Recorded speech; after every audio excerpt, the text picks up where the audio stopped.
Olá pessoal, sejam bem-vindos novamente a esse canal. Já faz um tempo que a gente não se encontra. No nosso último vídeo a gente tinha conversado um pouco sobre os impactos do pensamento antigo, especialmente dos gregos, sobre o desenvolvimento de um pensamento biológico, principalmente no que diz respeito a uma ideia de evolução. Tá? Então nós falamos dos pré-socráticos, falamos um pouco da influência de Platão e Aristóteles e agora nós vamos dar um salto aí na história e vamos direto para uma época, um momento da história do planeta em que nós temos a consolidação do cristianismo e vamos então tentar entender historicamente quais são as influências do cristianismo, assim como também outros movimentos históricos como a Revolução Científica, certo? Muito bem.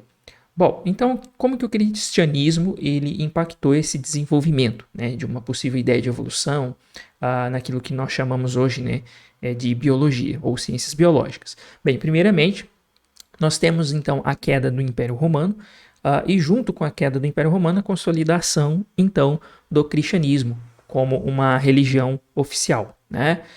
Ou pelo menos uma religião aí que começa então a ganhar força e ser praticamente a religião dominante no mundo ocidental.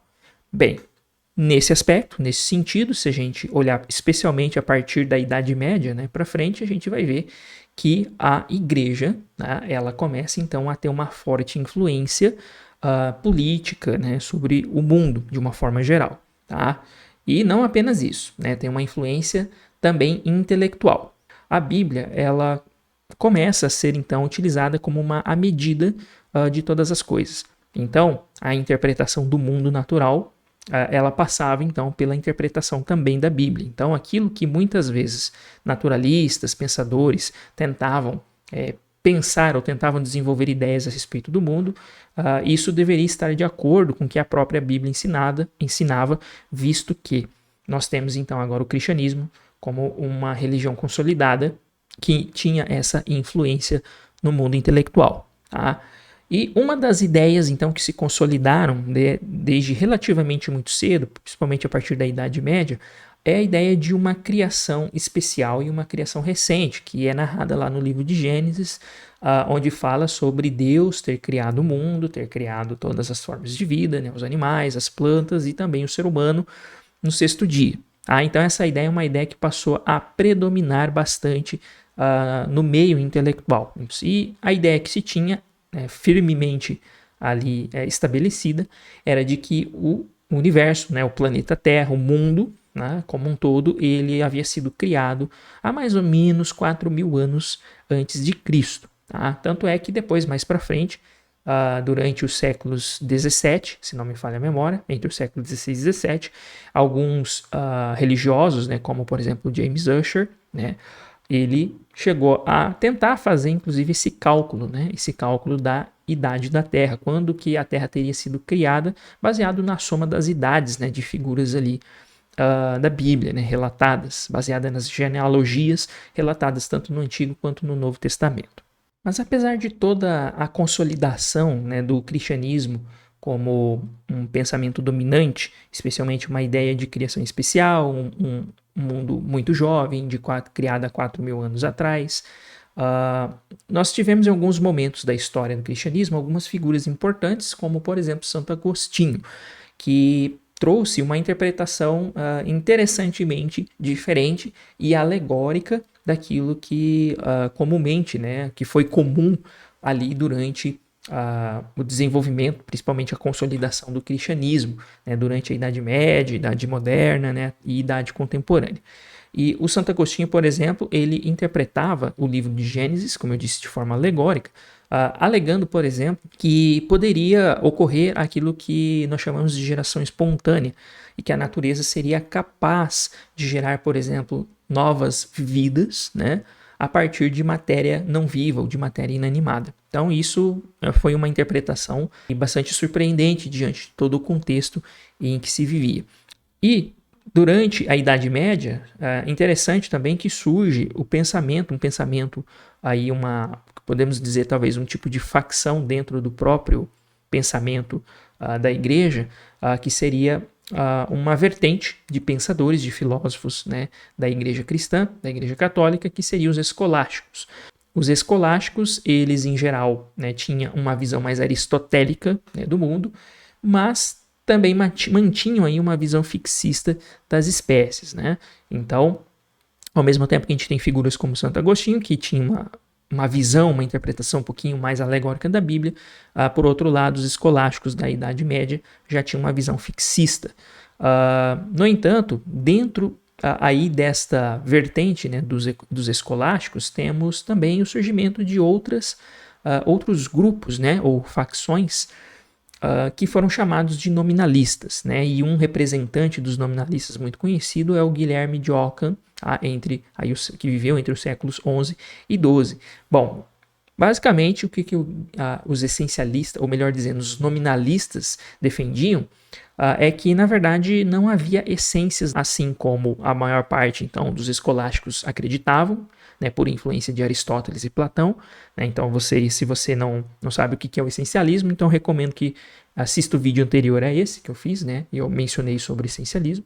Então, eles não acreditavam que existiam as essências, mas sim apenas nomes, né, de indivíduos, nomes que nós damos, na verdade, a indivíduos, formas individuais que ocorrem na natureza.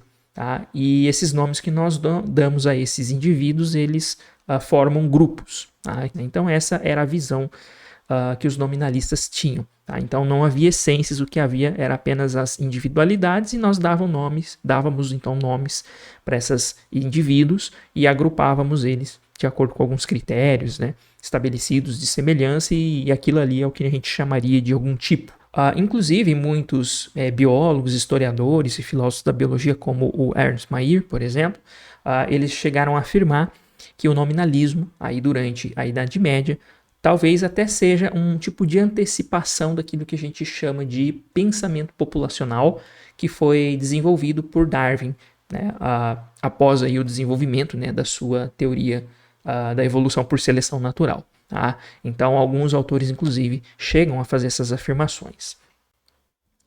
Chegando, então, aí no século XVI, a partir do século XVI, nós temos também um evento muito importante na história, que é a Reforma Protestante. Bem, se antes da Reforma Protestante já não estava muito boa, né, a situação para o desenvolvimento de um pensamento evolutivo, né, dentro da biologia, ou até mesmo o desenvolvimento de uma ciência biológica, após a Reforma Protestante, isso não se tornou melhor, né? Ou seja, as coisas até ficaram piores. Acabou que a Reforma Protestante ela representou mais um passo, então, em direção ao fundamentalismo, porque justamente com a Reforma Protestante é que se consolida e se fortalece ainda mais uma interpretação literalista do livro de Gênesis, né? Então, uma interpretação muito mais fixa e literal em relação à criação das espécies, aos dias que são mencionados de criação, né, como dias literais e assim por diante. E por conta de toda essa influência, especialmente da Reforma Protestante, mas em boa parte também do catolicismo, né, nós temos muitos nomes de cientistas importantes, filósofos importantes, matemáticos, que são influenciados então por uma ideia de criação especial, uma ideia de uma terra jovem, né, tendo sido criada aproximadamente 6.000 anos atrás. Nomes como, por exemplo, Isaac Newton, René Descartes, né, que são nomes importantes da matemática, da física, Robert Boyle e também Christian Huygens. Tá? Então, durante o século XVI e XVII, a gente tem firmemente, né, fixada na cabeça de muitos desses cientistas, que são cientistas muito importantes, né, para a história, pensadores, matemáticos, a ideia de uma criação especial e, portanto, de fixidez das espécies, ou seja, as espécies eram fixas e a Terra era jovem, ou seja, tinha aproximadamente 6.000 anos. E muitos historiadores, né, da biologia, historiadores da ciência, têm se perguntado, então, qual teria sido o maior obstáculo durante os séculos XVI, XVII, século XV, para o estabelecimento de uma teoria evolutiva. E uma resposta muito comum é que, devido justamente a esse aspecto de ser difícil de observar muitas coisas relacionadas às afirmações que se faz a respeito de evolução. Por exemplo, falar que as espécies elas não são fixas, que elas mudam ao longo do tempo, é muito difícil de se fazer uma observação direta disso. diferente do que acontecia com outros tipos de ciências da área da física, por exemplo, as ciências mais físicas, né, como os experimentos que poderíamos fazer com relação à gravidade, experimentos que poderíamos fazer com relação a movimentos, né, movimentos ali da física newtoniana, da física de Galileu e assim por diante. Afinal de contas, como é um processo que ocorre numa escala de milhões de anos, então é muito difícil observar essa mudança, né, numa escala de tempo menor. Embora hoje em dia a gente possa falar um pouquinho sobre isso, possa falar que é possível observar mudança, mas ela só é possível fazer hoje com o desenvolvimento da genética, por exemplo, né, ao desenvolvimento da genética de populações, inclusive, e também alguns outros experimentos que são desenvolvidos, manipulando, por exemplo, genes, etc. Então a gente consegue observar o efeito de mutações sobre o fenótipo de organismos, né? Então hoje em dia é possível trazer esse aspecto experimental, mas na época não era possível e talvez essa tenha sido uma dificuldade. E assim, segundo alguns historiadores, começa a ser desenvolvido, provavelmente ainda entre os séculos XVII até o século XIX, de uma forma gradual, a erosão do pensamento ocidental sobre a ideia de um criador e de um mundo estático e imutável. Apesar de toda esse contexto que eu mencionei, de termos dificuldades de apresentar experimentos com relação a uma ideia de mudança das espécies, de evolução, né, e isso ser mais facilmente observado nas ciências físicas, por exemplo, uma coisa que contribuiu para a erosão desse pensamento foi justamente o fato de ter sido estabelecido uma mecanização dos processos naturais. Por exemplo, com os próprios experimentos de Isaac Newton, trabalhos de Newton, de Galileu, trabalhos, por exemplo, de outros físicos da época, fenômenos muito simples do dia a dia, como o simples jogar de uma pedra para cima, de algum tipo de bloco, de objeto, não necessitava movimento de planetas, por exemplo, né, que a gente vê ali com Kepler, né, Tycho Brahe, etc. Agora não necessitava mais da intervenção ou da influência direta de uma divindade, de um deus, por exemplo. Agora bastava todos esses movimentos, todos esses fenômenos da física serem explicados por processos naturais. Então a gente tem aí, de uma certa forma, essa mecanização. Ou seja, então, uma coisa importante que essa revolução científica trouxe a partir dos séculos 17 para frente, especialmente, foi justamente acentuar cada vez mais a necessidade de explicações naturais para esses fenômenos físicos. E, portanto, uma consequência seria deixar de lado explicações que invocassem o sobrenatural, ou seja, elas se tornaram cada vez mais insatisfatórias. Um outro ponto importante, também que teve influência dentro desse contexto do desenvolvimento do cristianismo, desenvolvimento da revolução científica sobre evolução, foi o desenvolvimento de outras áreas que não tinham diretamente a ver com as ciências biológicas, com evolução, mas que depois passaram, né, a ser bastante importantes para corroborar, né, o desenvolvimento de um pensamento biológico evolutivo. E podemos citar aí 3 áreas principais, como por exemplo a filosofia da natureza, que o Ernst Mayr se refere à filosofia da natureza como as ciências físicas e cosmologia especialmente, a geologia e também a história natural, embora a geologia faça parte também da história natural, mas aqui o Ernst Mayr, por exemplo, ele se refere mais a aspectos, por exemplo, mais amplos que englobam, por exemplo, a taxonomia, a descrição de novas espécies. Agora, como que cada uma dessas áreas começou a contribuir ou preparar o terreno para que uma ideia de evolução pudesse se desenvolver mais tarde, lá no século XIX? No caso da cosmologia, como foi dito, né, na cosmologia, na área da física, a gente tem o quê? O estabelecimento de leis, né, que são leis muito deterministas, leis físicas naturais, que governam o mundo físico, certo? Então a gente tem a consolidação aí desse tipo de pensamento no meio intelectual da época. E uma outra coisa que a gente pode observar também é o surgimento de muitas publicações, especialmente entre os séculos 17 e século 18. Várias publicações têm surgido a partir de cientistas da área da cosmologia e da física, como por exemplo o Immanuel Kant, lá no século XVIII, publica um livro, né, chamado Uma História Geral da Natureza e uma Teoria do Firmamento, onde ele diz, por exemplo, que o mundo teria se originado a partir de uma nebulosa caótica, né? Então, as galáxias, né, os planetas, os sóis teriam se originado desta forma, né? Então, isso era uma ideia bastante inovadora para a época, tá? Trazendo esse aspecto natural, né, de uma explicação natural para fenômenos naturais, para a própria existência, sem a intervenção, pelo menos direta, de um criador.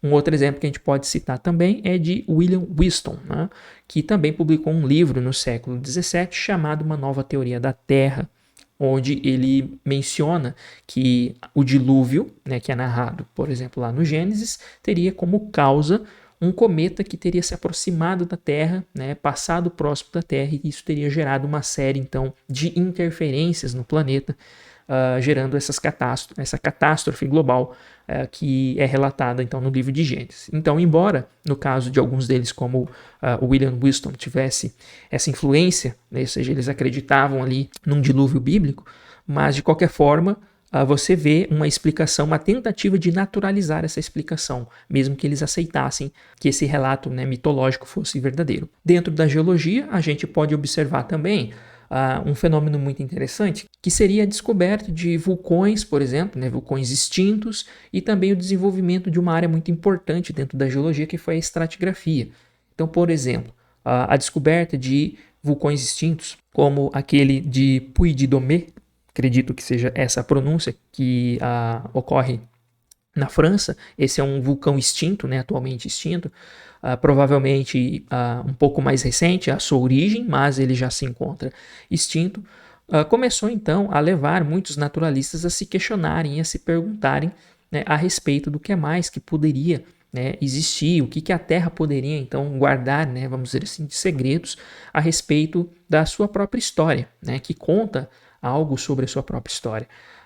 Assim, da mesma forma, muitos dos primeiros geólogos, né, naturalistas também começaram a perceber que as rochas, né, então elas existem diferentes tipos de naturezas de rocha, aquelas rochas que se formam pela consolidação, resfriamento de lava, de um magma, por exemplo, que sai dos vulcões, que são as rochas ígneas, tem aquelas que se formam pelo processo de litificação, né, ou de consolidação de sedimentos, né, de fragmentos de outras rochas pré-existentes, que depois dão origem a outras rochas, né, como que são o caso as rochas sedimentares, e além de transformações que podem ocorrer depois, né, como as rochas metamórficas. Então tudo isso foi surgindo, né, aos poucos aí nos séculos XVI, XVII e XVIII.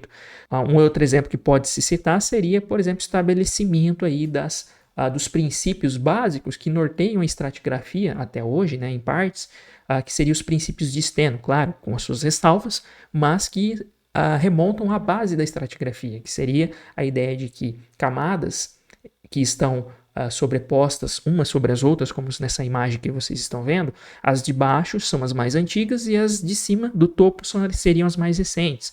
Além disso, também tem outros princípios, como que essas camadas podem ser correlacionadas uma com as outras em locais diferentes, de acordo com o conteúdo fossilífero e assim por diante. Tá?